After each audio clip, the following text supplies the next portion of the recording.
ఈ భారతదేశంలో రాజధాని లేని రాష్ట్రం ఏదంటే మన రాష్ట్రమే. 2014-19లో ఆ రోజు ముఖ్యమంత్రిగా ఉన్న నారా చంద్రబాబు నాయుడు గారు దీన్ని ఒక ప్రపంచంలో ఉన్న టాప్ 5 రాజధానిలో దీన్ని ఒకటి చేయాలని యాక్చువల్గా ఆ రోజు డిజైన్ చేయించడం, దాని యొక్క ల్యాండ్ పుల్లింగ్ ద్వారా ల్యాండ్ తీసుకున్న రైతుల దగ్గర దాని టెండర్లు దాదాపు 43,000 కోట్లకు అప్పుడు టెండర్లు పిలిచాం. వర్క్ స్టార్ట్ అయినాయి. కొన్ని రోడ్లు అయితే 2 లేయర్లు 3 లేయర్లు అయిపోయినాయి. అధికారులకు కావాల్సిన బంగాళాలు కొన్ని అయితే ఆల్మోస్ట్ 90% అయిపోయింది. ఎమ్మెల్యేలు వాళ్ళు అయితే అనేక హర్డిల్స్ ఉన్నాయి, 1-2 కాదు.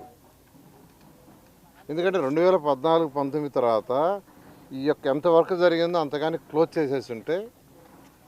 చేసేసి ఉంటే కాంట్రాక్టర్లతో కొద్దిగా ఈజీ అయ్యింది. అది వాళ్ళు క్లోజ్ చేయకుండా అట్టే పెట్టారు.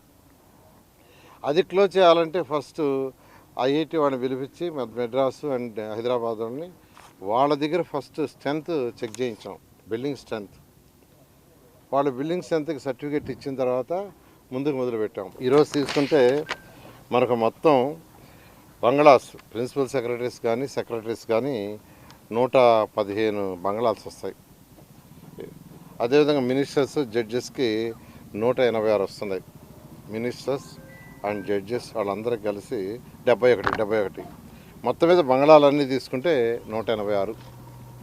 సెక్రటరీస్ కానీ ప్రిన్సిపల్ సెక్రటరీస్ కానీ మినిస్టర్స్ కానీ జడ్జెస్ కానీ మొత్తం 186 బంగ్లాలు వస్తున్నాయి.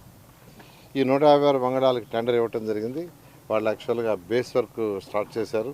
అవి చెక్ చేయడానికి వాళ్ళు వచ్చాను. ఏది ఏమైనా అమరావతి క్యాపిటల్ సిటీ రాబోయే 3 సంవత్సరాలు ఖచ్చితంగా కంప్లీట్ చేస్తాం. దీని మీద ఇది కట్టేటప్పుడు ఒక్క పైసా కూడా భారం ప్రజల మీద పెట్టడం మరొకసారి చెప్తున్నాం. ముఖ్యమంత్రి గారు ప్రతి మీటింగ్లో చెప్తున్నారు, ఇది సెల్ఫ్ సఫిషియెంట్ కావాలా, ఏదైతే మిగిలిన ల్యాండ్ ఉందో దాన్ని మానిటైజ్ చేసిన వచ్చేదంతా కట్టాలని. ముందు వచ్చి యాక్చువల్గా లోన్స్ తీసుకున్నాం. ఒకటి వరల్డ్ బ్యాంకు ఏడీబీ ద్వారా 15,000 కోట్లు, హట్కో వచ్చి 11,000 కోట్లు, అదేవిధంగా బ్యాంక్స్ ద్వారా 5,000 కోట్లు. దీంతో స్టార్ట్ చేస్తాం. ల్యాండ్ వాల్యూ పెరిగిన తర్వాత ల్యాండ్ అమ్మేసి ఈ యొక్క అప్పు తీర్చేయడం జరుగుతుంది.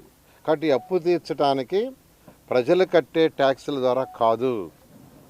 కొందరు ప్రతిపక్ష నాయకులు అది ఒకటి మొదలుపెట్టారు, ఇదంతా ప్రజలు కట్టే డబ్బులతో వేస్ట్ చేస్తున్నారు. దీన్ని వేస్ట్ ఏముందండి, రాజధాని ప్రజలు పెట్టే ట్యాక్సులతో చేయటం లేదు.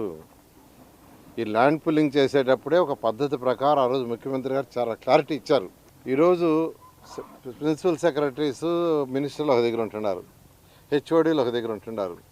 హెచ్ఓడీలు కింద ఉండేవాళ్ళు ఇంకో బిల్డింగ్లో ఉంటున్నారు. కొందరు గుంటూరులో ఉంటున్నారు, కొందరు మంగళగిరిలో ఉంటున్నారు, కొందరు బయట ఉంటున్నారు. ఒకరు పనుండి వస్తే ఫస్ట్ మినిస్టర్ని కలిస్తే నెక్స్ట్ సెక్రటరీ తిరిగిపోతారు. మళ్ళీ పనుంది హెచ్ఓడి అంటే గుంటూరు లాంటి విజయవాడ పోతారు. అటువంటిది కాకుండా ఇక్కడ ప్రజల సౌకర్యం కోసం, పరిపాలనా సౌకర్యం కోసం ప్రజలు ఇబ్బంది పడకూడదని ఈ కట్టే టవర్స్ ఏదైతే ఉన్నాయో 5 టవర్స్ కడుతున్నాం.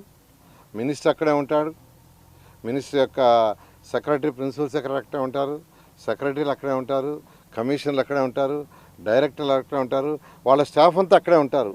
ఎవరైనా ప్రజలు పని మీదకి వస్తే ఆ 2 ఫ్లోర్లో 3 ఫ్లోర్లో చూసుకుంటే మొత్తం పని అయిపోద్ది. అలా మా ముఖ్యమంత్రి గారికి ఉన్న అపార అనుభవంతో ఒక సిస్టమేటిక్గా దీన్ని డెవలప్ చేస్తున్నాడు.